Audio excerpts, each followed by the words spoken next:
নমস্কার বন্ধুরা, আজকে আমরা নিয়ে চলে এসেছি একটা নতুন ধরনের রেসিপি। আপনারা তো অনেকেই আলুর পরোটা খেয়েছেন, নর্মাল পরোটাও খেয়েছেন। তো চলুন আজকে আমরা খাই পেঁয়াজের পরোটা। এখানে আছে পেঁয়াজ কুচি, ধনেপাতা কুচি, লঙ্কা গুঁড়ো, কালো জিরে, হলুদ গুঁড়ো, জিরে গুঁড়ো, নুন। পুরোটাকে মিশিয়ে নেব, মিশিয়ে নিয়ে 15 মিনিট রেখে দেবো। তার সাথে সাথে আমরা ময়দার ডোটাও রেডি করে নেব। এইভাবেই দেখুন আমাদের ময়দার ডো এখানে রেডি হয়ে গেছে। তো আমরা এরপর ময়দার ডোটাকে বেলে নেব। বেলে নেওয়ার পর এইভাবে পুরটা পুরো ঢেলে দেব। ঢেলে দেওয়ার পর ওপরে বেলে রাখা আর একটা লেচি আমাদের ওপরটাকে পুরো কভার করে দেব।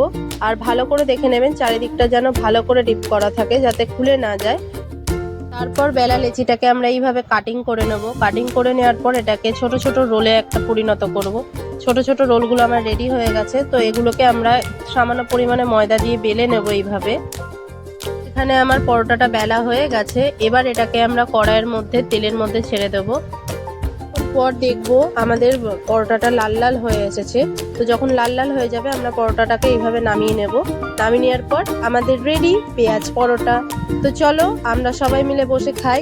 আর তোমরাও কিন্তু বাড়িতে এই রেসিপিটা ট্রাই করে দেখো। খেতে কিন্তু খুবই স্বাদ। ভালো লাগলে লাইক, শেয়ার এন্ড সাবস্ক্রাইব করে যাবে।